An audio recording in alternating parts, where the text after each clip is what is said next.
Good morning. I'm glad we get together here for a few minutes today, and thank you for being a part of our church. Thank you for serving and giving. Over the weekend, Saturday, I crossed paths with someone who they were visiting somebody who, because of health reasons, was not going to be able to be at church. They missed a couple weeks and probably going to miss a little more. But it's interesting that the person I ran into mentioned so and so gave me their tithe. And I thought, what a great thing that somebody who was not well enough to go to church was well enough to send their tithe. And what great people who love the church, love the ministry of the gospel, and support it. Love without works is not very much love. And Sunday or Friday night, we had our I Love My Church banquet. Now, hopefully, we'll get that. We showed a video of dozens of people, little children, pastors, people who are all walks of life. Why do you love Faith Baptist Church? And it was not only a cute thing; it was endearing. It was touching. Teenagers and senior citizens, and hopefully, I'll get that on our church Facebook or Instagram or whatever. And we do have those things. I'm not on any social media. Some time ago, when I started seeing the weaponizing of social media, I thought, I'm not a good enough Christian to have all this trash not mess with my heart. So we have a YouTube channel. This is on YouTube and on Rumble. And we have our churches on other social media sites. But some of our young people do that. And I'm thankful they do, because I know we're in a world where people go to social media for stuff. But I think this. If you didn't get to come to our I Love My Church banquet, hopefully that'll be out where you could find it. We had a great night, packed our beautiful restaurant, our Italian dinner, and chicken Alfredo and lasagna and salad and bread, and I forget what they called the dessert, but to me it was a cookie with ice cream and chocolate. But there's a name for it. You probably know. I don't know, but it was a good night and some good fun and just some sweet people, and I'm very grateful for that. And today I want to take a moment. Let me one more time mention in the next few weeks I'll be having some knee surgery. I will be limited what I can do. I don't know how limited. Somebody said, "What's the recovery time?" Well, it has to do with how big a sissy the person is who had the surgery. And I told the doctor, I said, I will speak 13 times, 17 times a week, sometimes at a college in the city, sometimes in our Christian school, in the high school, and then, of course, in church. And I said, how long till I can be up and running? He said, well, that's really hard to say. And he said, maybe 3 weeks. So I don't know. We do have our Faith Baptist podcast, and I should be able to keep those going, because it doesn't matter what a mess I am. If I can get to a microphone and a recording device, I should be able to keep our podcast going. I don't know if I'll do video. It depends on how much of a mess I am. But anyway, I don't know. Never done this before. The doctor said it's up to different people's healing and everything, and how dopey, how much I want to do being doped up. So anyway, we'll see where that all goes. But with that in mind, I do want to mention we have 3 different podcasts that our church sponsors. One is Help for the Home. Those are messages on the home, many of them from people who've been in heaven for years, some more recent, but it just scatters all different types of preachers, and they're all messages on the family. Help for the Home. And then we have a ladies podcast, and trying to think without looking, but I'm going to have to look at this. Help Me Abide. There it is. Let me see if I've got that right. Help Me Abide. That's a ladies podcast.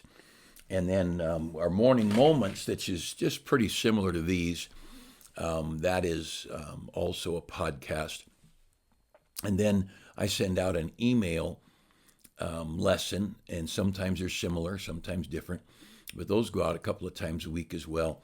But there's a lot of good stuff out there. Don't fill your mind with aimless people. You have no idea who they are, what they believe online. There's all kinds of crazies. Now, all that being said, I want to take just a minute and mention something. This is Brother Sam Gipp's book. This is volume 2, The Answer Book, Helping Christians Defend Their Bible. Sam Gipp, he's a great guy. And he just got questioned. This is question number 81. Why should we believe the King James Bible is the Word of God and not another version? And one of the answers is this. The King James Bible is the only Bible that is not a one-man or one-group translation. And again, there's a measure of faith. You're going to have to accept something by faith. But here's a logical explanation, and just about that. First of all, the translations before the King James Bible was put out were one man or one group. For instance, the Wycliffe Bible by Wycliffe, the Tyndale Bible, the Cloverdale Bible, Matthew's Bible, the Great Bible, the Richard, I don't know this one, Taverner Bible. Then there's group Bibles like a church doing something, a denomination. The Geneva Bible was Puritan. The Bishop's Bible was Anglican. The Douay-Rheims version was Catholic. And so those Bibles all had an individual or a religious denomination, which also gave it a slant or a potential slant. When the King James Bible was translated, it'd be kind of like getting the Democrats and the Republicans together. And there's a lot of things people, the devil hates this Bible so much. He has every kind of lie imaginable. And he throws them out, like in politics. Find a good, decent candidate who's standing strong for right. He will be attacked every way imaginable. His dog will be attacked, his wife, his kids, his background. But one of the things is this thing of language that I didn't think about, because there were some not doctrinal changes, not new versions of the King James, but there were revisions because of spelling, especially. Around the 1600s, there still wasn't a set English language. There wasn't a dictionary. There was no Webster's that laid it all out. What did this word mean? And so the language, English language was, according to what I've read, was being formulated. It was being crystallized. And of course, language changes. And in our culture, there's all kinds of things that change. But so a lot of the changes were like taking a K off of the word music. And there's words like a lot, and that's what people say, oh, you've changed the King James Bible. No, we didn't take virgin out and put maiden in for Mary. No, that's not a spelling change. That is a deep, deep change. Taking the word hell completely out. That's a serious change, and that's what these other versions have done. But one of the things that was interesting to me is when they put the King James Bible together, it was a committee of Anglicans and Puritans.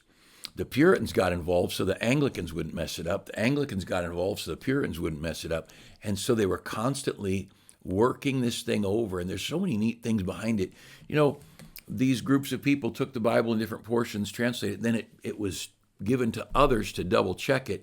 And then if you were a scholar of any kind, the Bible, books of the Bible were put out where other scholars could come and comment.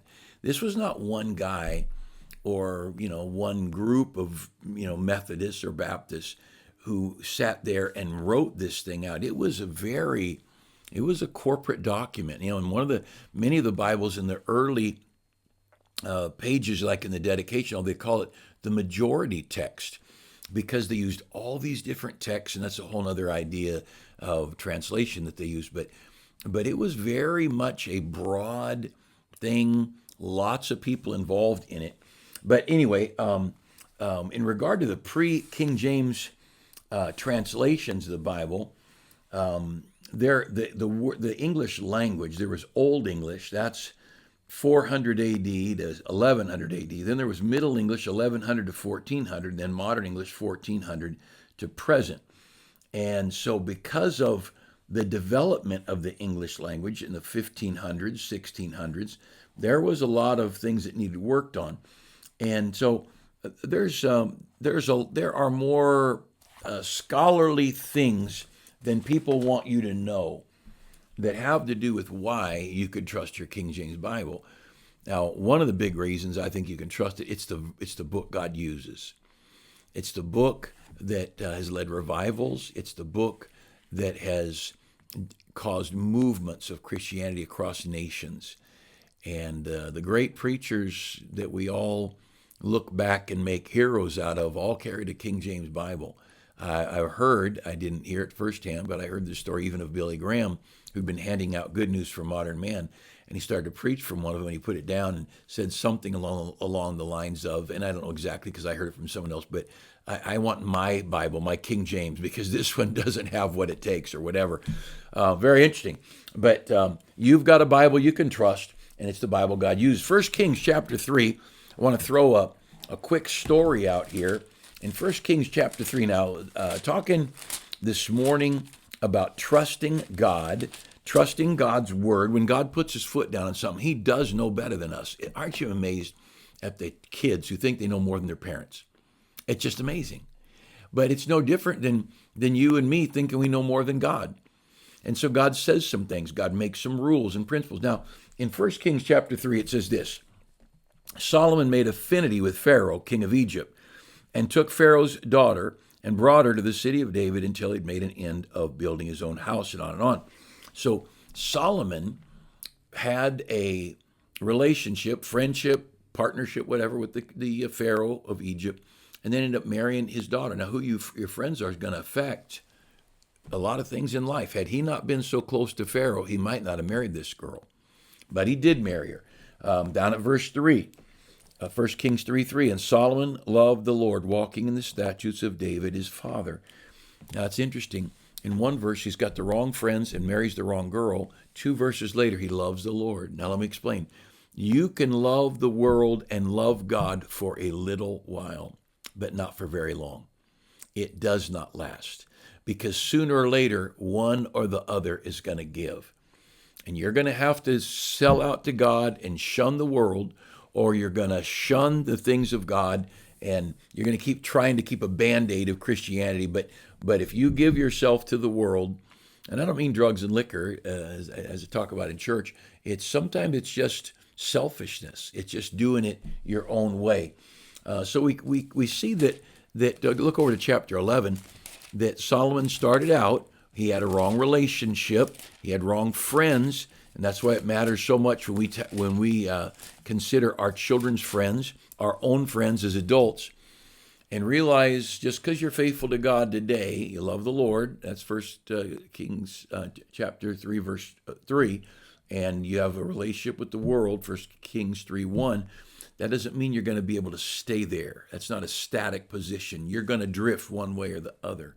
And so you see a few chapters later in chapter 11, but King Solomon loved many strange women, together with the daughter of Pharaoh, women of the Moabites, Ammonites, Edomites, Zidonians, and Hittites. But notice this in verse 2, of the nations concerning which the Lord said to the children of Israel, you shall not go in into them, neither shall they come in unto you, for surely they will turn away your heart after their gods. Solomon clave unto these in love. Now God had said, and they knew it, don't befriend them, don't marry them, don't let them marry into your family, don't let your kids marry into their family, because this isn't going to work. This is going to cost you. Now, at some point, we need to stop. We need to stop thinking we know more than God and just say, God, you're right. You're right. I'm going to do it your way. And you might say, I don't know if I understand all the Bible. Well, I don't understand all the Bible. But what I do understand, I try to do. And if by chance, maybe I'm interpreting something off a little bit, you know what? I'm going to face God saying, I tried to obey the book. And I did the best I tried. I'm not going to say I did the best I know how, because we all could do better.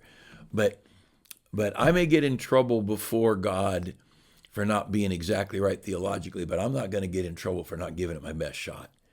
And I want to labor to honor God and to do the things he's called us to do. And I want to challenge you, believe God. Believe God about marriage, about children, about church. Believe God about money. Believe God about your service of others. It's so very important. And so here's Solomon, verse 4 of 1 Kings 11. It came to pass when Solomon was old that his wives turned away his heart after other gods, and on and on. Now, the fact is, we have a devil who works awful hard at getting us to drift into things. And again, this is alluding to some of what I preached in church, but get us into things that will mess up our heirs of obedience. We may be doing right here and Satan can't get us to quit. So he gets over here and he gets us involved in some things, and those things build habits, or those things build friendships, and that draws us away so that we're not able to be and do what we're supposed to be and do. And so if I could I'll just stop right here. Trust God. Trust him. If he said don't do it. If he said do this, then do it. If he said forgive, then forgive people. Just decide with me and say, you know what, I'm going to trust him. I'm going to lean on him. And as best as my old sinful heart will let me, I'm going to trust God because he's always right.